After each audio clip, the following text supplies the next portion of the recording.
Which one would you guys pick?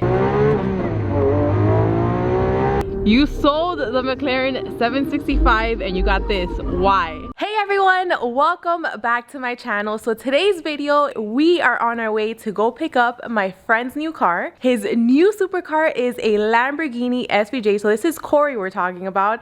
And I know you guys might be a little bit confused because I know that not so long ago, I made a video of him getting another new car, which was a McLaren 765. So turns out, no surprise here, he sold that one and then he just got the Lamborghini SVJ. So it's been at the dealer for a few days now because it was getting some maintenance done. So today we're gonna go pick it up. Corey has like a weird schedule where he sleeps during the day and then he works at night. So I was like, you know what? I'll go pick it up because I haven't driven my Viper. It's a good excuse to drive it there. So let's get going. The SVJ has been picked up and it's right here next to the Viper. This just looks awesome, both cars together. So I was going to film at the dealership, but once I got there in the Viper, there was just people that started looking, and then once we picked up the SVJ, it got even worse. More people looking and approaching. So honestly, I got a little bit shy and I was like, you know what? I think I'm just gonna go film somewhere else. So now I'm here where there's no one at a private location.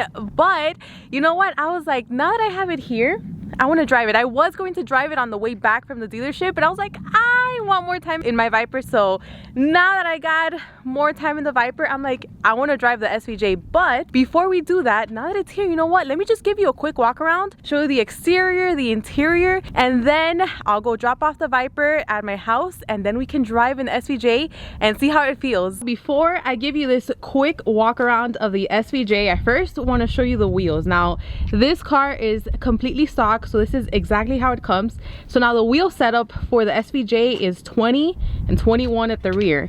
Now I was thinking, you know what, that doesn't look bad, and then Corey suggested, because I'm actually looking to get a street setup for the car. So like I said before, I will be getting a track setup just because I won't be keeping the stock wheels on, but that would just be 18s all around with slicks. But I also want a street setup, and then he suggested, you know what, why don't you do 20, 21 on the Viper?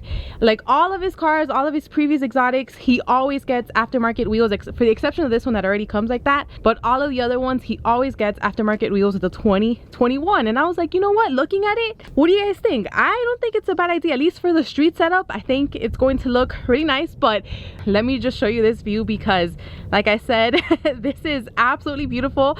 This is not something you see every day, but seeing both cars here, so seeing the Lamborghini Aventador SVJ and the Dodge Viper ACRE, which one would you guys pick? The SVJ or the Viper? Don't worry, you're not gonna hurt anyone's feelings here. I think both are a great choice. Let me know in the comments down below. It just screams aggressive before we even get to the rear here.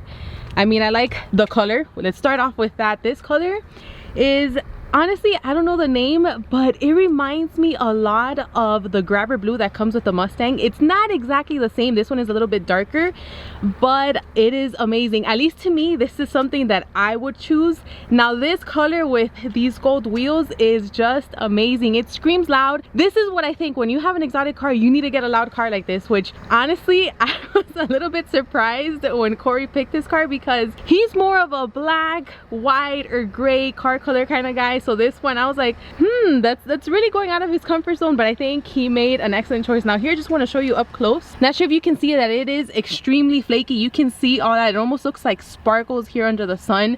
The color is just absolutely beautiful, especially with these gold wheels. Now, other than that, with the color, I mean, look at this car. It does have some carbon fiber accents here. I mean, just not as much as the 765, but it does have some subtle things here that are carbon fiber. And look at these massive vents here on each side to help with cooling. The best part of this car, at least in my opinion, which is the rear. This is so aggressive. Now this is like the thing, when you're driving behind this car, you see this view, you're like, wow, what is that? Just the way that this wing sits, this is carbon fiber, and that center dual exhaust, that massive diffuser, which of course I am a huge fan of. Like, I mean, just this entire rear is everything is set up quite nicely. Everything flows, very aggressive, but it's done very, very well. Now look at this next to the Viper.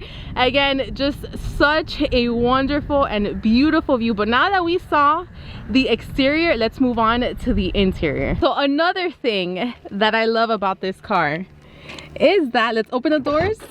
The doors open up, which of course that is like a showstopper wherever you go. And I mean, just like the McLaren, it's just something about that nice touch of the doors opening up. Now this interior is, there's a lot more carbon fiber in here. So there's carbon fiber, Alcantara, and leather. Now look at this door right here. This entire piece is carbon fiber. Like I said, everything is pretty much Alcantara, leather, and carbon fiber here. Now these chairs, these are the same chairs that were in the Performante. I haven't sat in these yet, but of course I already sat in the Performante, so I already know how they feel, which is not comfortable at all. These are bucket seats, so the back here is carbon fiber, and on here where the part that you sit, this is Alcantara. I really like the red stitching there, and all throughout here inside, it just gives it a really nice touch and it just brightens it up a little bit. The interior is not really too much different than the Huracan or the Performante. This one is laid out a little bit better, and again with the red stitching, it just gives it a nice a better touch than the other one. So let's start off by doing a rolling launch, just because I'm not too familiar with this car. So let's take it a little bit easy at first. So I have it in Corsa mode, which is basically like a Sport Plus mode for this car. I'm gonna manually shift because if not, it's not gonna be pretty.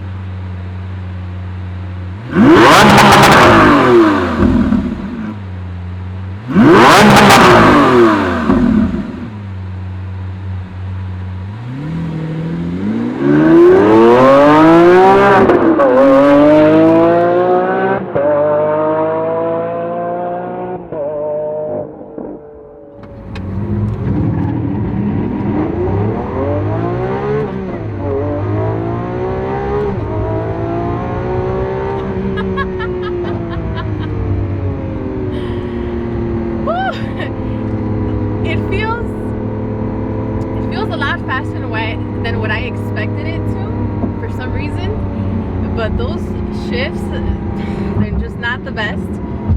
Soon I'll put it in automatic, so it can just shift automatic, and you guys will see exactly what I'm referring to when it comes to this transmission, which is not the best.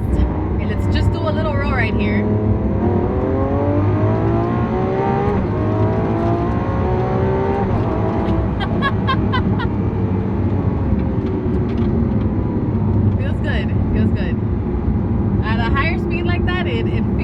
Pretty good.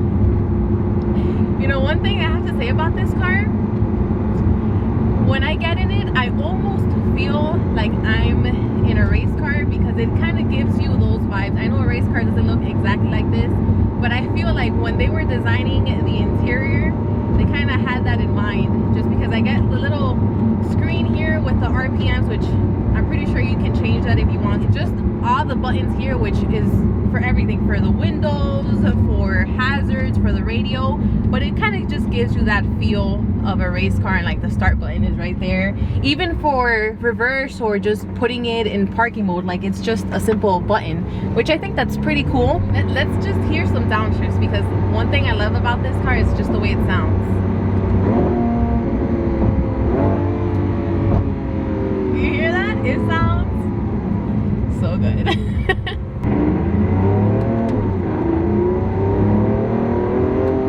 So this is me manually shifting, and you can see how it kind of just brings me forward, which is a lot better than it doing it automatically. All right, just so I can talk a little bit more about the car and focus a little better, let's just put it in automatic, so it's just going to shift by itself automatically. So right now I had it in Corsa. I'm gonna put it in Strada. You guys will soon see how this feels.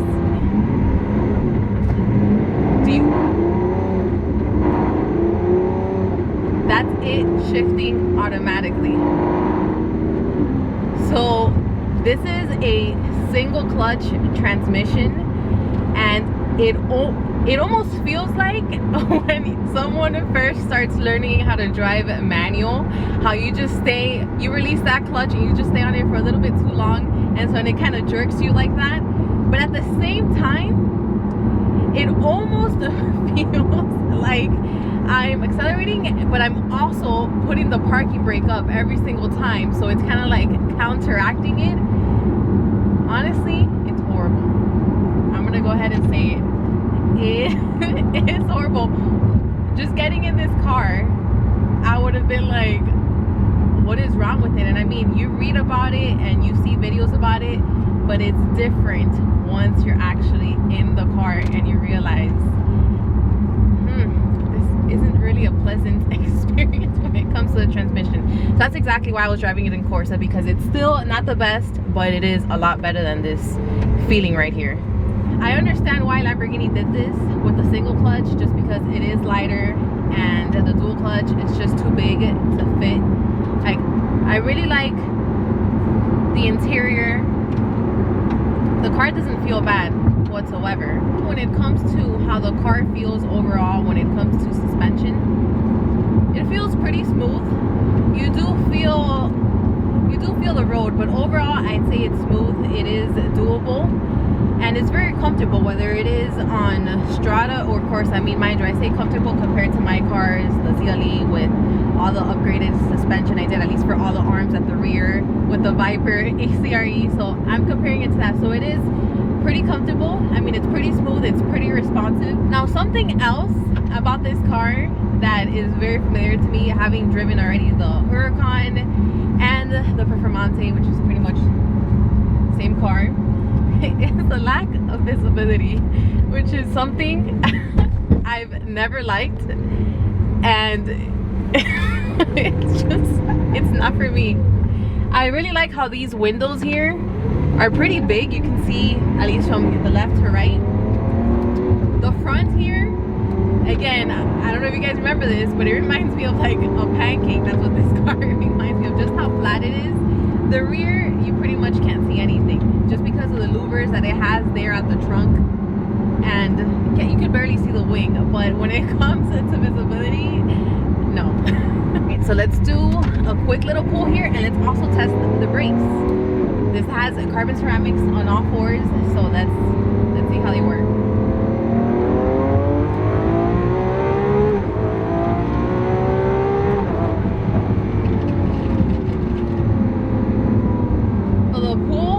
Great. The brakes, I feel like they need more heat in them. I'm not going to do that right now, but they did stop. Well, I've enjoyed my time with this car, but it's time to take it back home, because in a little bit I need to take it back to Corey, because he has a few things to say about this car. So I'll see you guys then. Let's excuse the music in the background, because it seems like someone's installing their so here we are again. Yeah. You sold the McLaren 765 and you got this. Why? All right, so this is my dream car, and I just got a really good deal on it, so I had to take it, and I made some money on the 765, so I was cool with that. So now that you have it, is it still your dream car? To be honest, no. Like, it's a lot different than I thought. The transmission is not that good, and then the visibility, but visually it looks amazing. Yeah, it does look really good. Driving it is just not that good. So it looks better than your McLaren 720 and 765. Yeah. Stock for stock. I think if we're stock okay. For stock, yeah. So now, since it's no longer your dream car, are you gonna keep it? Are you gonna sell it? Or what are you getting next? I'm probably gonna end up selling it.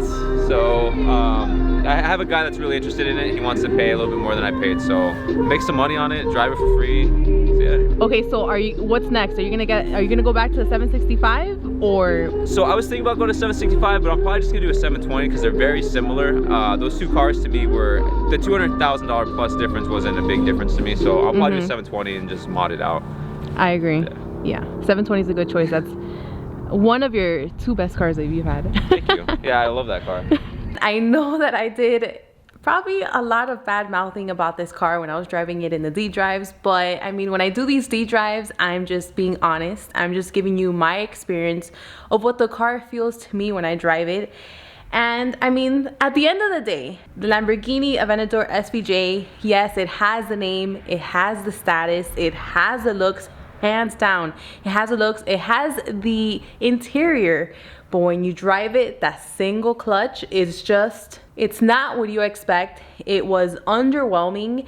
And I mean, I know people are probably gonna disagree with me, but unless you've actually driven that car and actually felt it, just if you've driven it yourself, other than just reading about it, hearing, seeing what other people say, then you would know exactly to what I'm referring to. If we were to talk about Lamborghinis and which one I prefer, like I said before, I would prefer the Lamborghini Huracan Performante. That's just me because I like that track car, which of course the Aventador SVJ, something I should have mentioned. It is a track car. It is meant to be on the track. I'm pretty sure that on the track it would have been completely different. It would have been just a beast of a car, but we were not at the track. I'm talking about just driving it on the street. And you know, quite frankly, people that probably buy this car probably aren't going to track it. So just talking about how I drove on the street. But anyways, back to what I was saying, I would prefer the Huracan Performante. I don't think you need to spend the extra amount of money for the Aventador unless you want the name, you want the status, you want the looks. That's fine. But if you just want a Lamborghini, I think the Performante would do. If you're not really into all that aggressive aero looking like that, then a Huracan is just fine. I mean, both of those cars have the dual clutch, and it's night and day from how they drive. But other than that, I mean, I enjoyed how it looks. I really enjoyed the experience. Now I have more insight of that car. And again, other than picking a Lamborghini, like I said before as well, when it comes to all of the cars that Corey has had up to this day, I still prefer the Porsche GT3 and the McLaren 720S. I just think those cars are just all around good. They have the looks, they have the performance, they just drive well, the transmission, everything about the car, the speed, everything. I really like those cars as far as the experience. But other than that, I hope you guys enjoyed this video, which turned into like a D drives now that I think about it. Thank you so much for watching, and I'll see you guys in the next one.